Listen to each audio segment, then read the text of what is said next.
நீங்கள் பார்த்து கொண்டிருப்பது நியூஸ் 21 செய்திகள். தமிழ்நாடு செய்திகளை உடனுக்குடன் தெரிந்து கொள்ள நியூஸ் 21 செய்திகளை பாருங்கள். பாலக்கோடு கடைவீதியில் பிரபல ஓட்டல் முன்பு தர்ணாவில் ஈடுபட்டதால் பரபரப்பு. ஓட்டல் உரிமையாளர் பல கோடி ரூபாய் ஏமாற்றியதாக பரபரப்பு பேட்டி. தர்மபுரி மாவட்டம் பாலக்கோடு கடைத்தெருவில் குடியிருந்து வருபவர் சரவணன். இவருக்கு வயது 47. இவர் அதே பகுதியில் மளிகை கடை மற்றும் நிதி நிறுவனம் நடத்தி வருகிறார். அதே பகுதியில் இரத்த பரிசோதனை நிலையம் நடத்தி வருபவர் செந்தில். வயது 45. இவர் தர்மபுரி அரசு கல்லூரி மருத்துவமனையில் லேப் டெக்னீசியனாக பணியாற்றி வருகிறார். இருவரும் நண்பர்கள். இவர்கள் இருவரும் கடந்த 10 வருடத்திற்கு முன்பு கூட்டாக தொழில் செய்து வந்தனர். செந்தில் வரவு செலவு கணக்குகளை கவனித்து வந்தார். செந்தில் வரவு செலவு கணக்குகளில் முறைகேடு செய்ததாக கூறி இருவருக்கும் தகராறு ஏற்பட்டு பிரிந்தனர். அதனைத் தொடர்ந்து ஆடிட்டர் மூலம் வரவு செலவு கணக்குகளை ஆய்வு செய்ததில் செந்தில்குமார் 4 கோடி ரூபாய் வரை கையாடல் செய்ததாக கூறப்படுகிறது. இதையடுத்து வணிகர் சங்க நிர்வாகிகள் மற்றும் முக்கிய பிரமுகர்களின் முன்னிலையில் ஏற்பட்ட பேச்சுவார்த்தையில் 2.5 கோடி ரூபாய் திருப்பி தருவதாக செந்தில் ஒப்புக்கொண்டு முன்பணமாக 10 லட்சம் ரூபாய் கொடுத்ததாகவும் மீதி பணம் 3 மாத கால இடைவெளியில் திருப்பி தருவதாகவும் ஒப்புக்கொண்டார். காலக்கெடு முடிந்து பணத்தை திருப்பி தராததால் சரவணன் பலமுறை கேட்டுள்ளார். பணம் தர மறுத்ததால் இன்று காலை 8 மணிக்கு செந்தில் நடத்தும் ஓட்டல் முன் அமர்ந்து மடத்தை கொடுத்துவிட்டு ஓட்டலை திரை என கூறி தர்ணாவில் ஈடுபட்டார். இதனால் அப்பகுதியில் கூட்டம் கூடி பரபரப்பு ஏற்பட்டதால் போக்குவரத்து பாதிக்கப்பட்டது.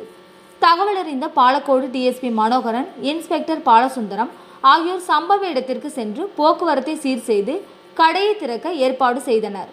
மேலும் இருவரையும் காவல் நிலையத்திற்கு அழைத்து சென்று பொதுமக்களுக்கும் போக்குவரத்திற்கும் இடையூறு இல்லாமல் பண பிரச்சனையை தீர்த்து கொள்ள கூறி அனுப்பி வைத்தனர்.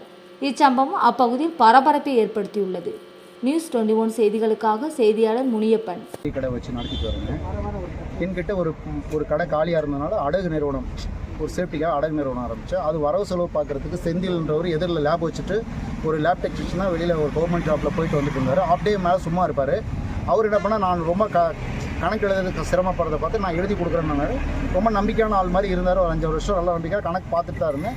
அதுக்கு மேலே என்னுடைய ஃபேமிலி பிரச்சனை நிறைய இருந்தது. அதில் என்ன பண்ணார், அவர்கிட்ட கணக்கை கொடுத்து கணக்கு முழுசாக அவரே எழுதுனார். 15 வருஷத்துக்கு மேலே அவருடைய ஓன் ரைட்டிங்கில் தான் கணக்கு எல்லாமே இருக்குது என்னுடைய நிறுவனத்தில். அவரே எல்லா பணத்தையும் வரவு செலவு அவர் நோட் புக்கு, கேஷ் புக்கு எல்லாமே அவர்கிட்டயே ஒப்படைச்சிட்டு இருந்தேன். அவர் எல்லாமே பார்த்துட்டு நிறைய சீட்டிங் 4 கோடி ரூபாய்க்கு மேலே கையாடல் பண்ணதுக்கான விவரம் இருக்குது சார்.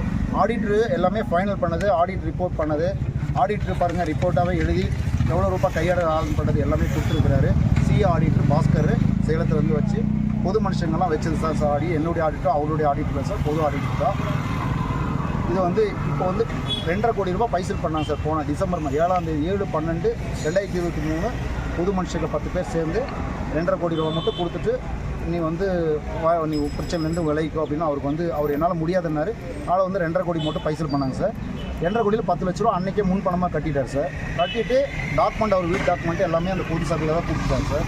இப்போ 3 மாதம் வாய்தா 2024 மார்ச் 30 முடிய வேண்டிய கணக்கு கொடுக்க வேண்டிய நேரத்தில் வர்றப்ப அவர் பணத்தை இனிமேல் கொடுக்க முடியாது. அவர் ஒரு வக்கீலை வச்சுட்டு வக்கீல் நோட்டீஸ் கொடுத்துட்டு மாற்றி அந்த பஞ்சாயத்து பண்ணவங்க மூலையே நோட்டீஸ் கொடுக்குறாரு சார். என்னை திருட்டி மிரட்டி வாங்கிட்டாங்க டாக்குமெண்ட்டை அப்படின்னு சார். என்னுடைய டாக்குமெண்ட்டும் சபையில் தான் இருக்குது, அவருடைய டாக்குமெண்ட்டும் சபையில் தான் இருக்குது. மிரட்டி அதுவுமே பண்ணல சார். பஞ்சாயத்தில் இருக்கிறவங்களாம் ரொம்ப நேர்மையான ஆளு.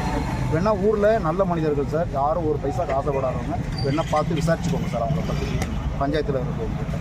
இப்போ பணமே கொடுக்க முடியாது, நான் எதுவுமே எடுக்கலன்னு சொல்லி ஏமாற்றிட்டு இருக்கேன் சார். காவல்துறை சிஎம் செல்லுக்கு நான் இதுக்கான மெட்டிஷன் சம்மந்தப்பட்டதான் நான் ஃபார்வர்ட் பண்ணியிருக்கேன்.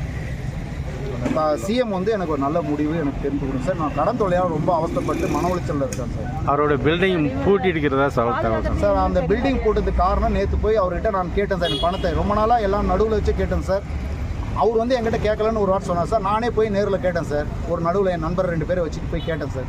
கேட்குறப்ப 65 லட்ச ரூபா மட்டும் தான் நீங்கள் உங்கள்கிட்ட எடுத்தேன், இந்த பில்டிங் அதுதான் வாங்கினேன் அப்படின்னு. அவர் பணம்லாம் கொடுக்க முடியாது, எனக்கு தெரியாது அப்படின்னாரு சார். சரி, பில்டிங் என் பேரில் தானே வாங்கினேன், அந்த பில்டிங்கை மூடுறேன், நீ எனக்கு பணம் கொடுத்தா தான் நான் வெளியே போவேன் அப்படின்னு அந்த பில்டிங் மூடுனேன் சார். ஓகே. டெய்லி கடங்கார் கணக்கெட்டு ரொம்ப ஜாஸ்தி பண்ணுறாங்க. டெய்லி இப்போ அவங்களுக்கு பதில் சொல்லவே முடியல சார். இவரை காப்பாற்றுறதே எனக்கு தெரியும். நீங்கள் தான் எதனா ஒரு